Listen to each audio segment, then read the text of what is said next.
For decades, Venezuela has been called the country sitting on the largest proven oil reserves on Earth. On paper, it should be one of the richest nations in the world, but today, millions of barrels of Venezuelan oil are being sold again, while billions of dollars in revenue are flowing somewhere else. Not to Venezuela, not even to the United States.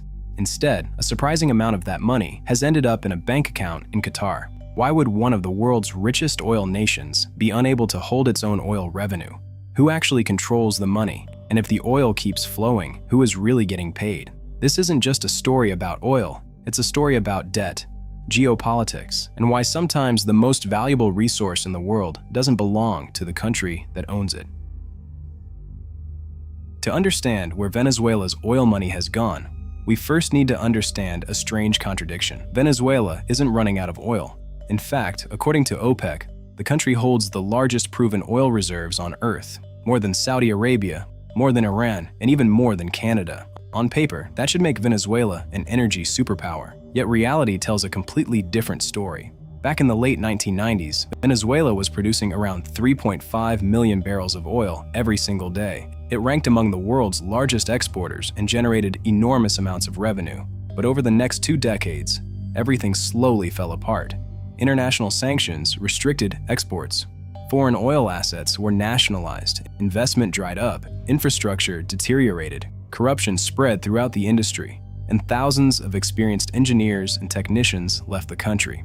As a result, production collapsed to less than 1 million barrels per day. Imagine owning the world's largest gold mine, but your mining equipment is broken, your workers have left, and nobody is willing to lend you money to repair it.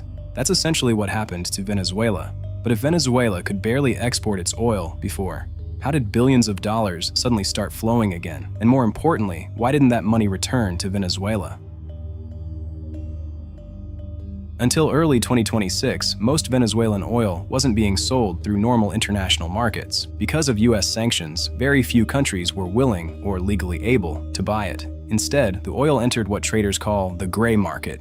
Tankers would leave Venezuela, turn off or manipulate their tracking signals, transfer cargo between ships, and often pass through countries like Malaysia before eventually reaching China. By the end of 2025, roughly 80% of Venezuela's oil exports were ending up in China.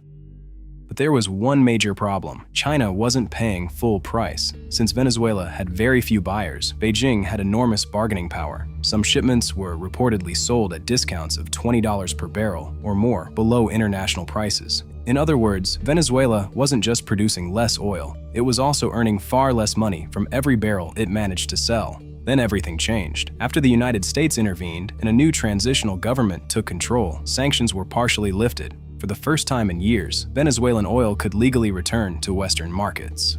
Exports quickly began to recover.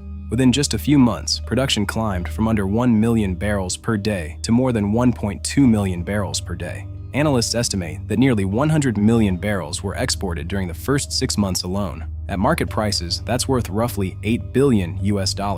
So naturally, one question emerged. If billions of dollars were flowing again, where was all that money actually going?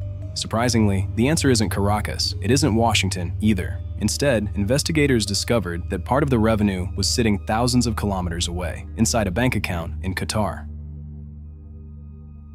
At first glance, this looks suspicious. How could billions of dollars from Venezuelan oil end up in a bank account in Qatar? Many people immediately assumed the worst, that the money was being hidden or stolen. But according to the information currently available, the real explanation is more complicated. The problem isn't the oil, the problem is who legally owns the money. Over the past 2 decades, Venezuela accumulated enormous debts. The government borrowed billions from international lenders. Foreign oil companies lost assets after nationalization. Several corporations, including ConocoPhillips, spent years in international courts and won multi-billion-dollar compensation claims against Venezuela.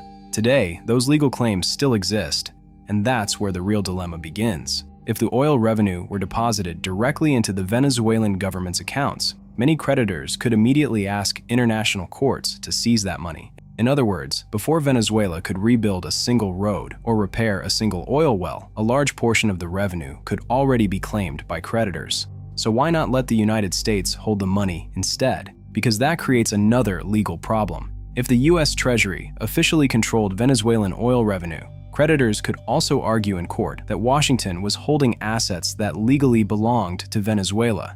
That could expose the United States to years of international legal disputes. Neither option was ideal, so a third solution was chosen. Instead of placing the money in Venezuela or in the United States, it was temporarily placed into a trust account managed through Qatar, acting as a neutral intermediary until legal and political issues could be resolved. If Qatar is only holding the money temporarily, who decides how that money is spent? And more importantly, will Venezuela ever regain full control of its own oil revenue? In theory, the Qatar account is only a temporary solution, but in practice, it creates an uncomfortable reality. Venezuela is producing more oil. Oil tankers are leaving its ports, refineries are paying for that oil, yet the Venezuelan government cannot simply access the money whenever it wants. Instead, spending must go through a tightly controlled process.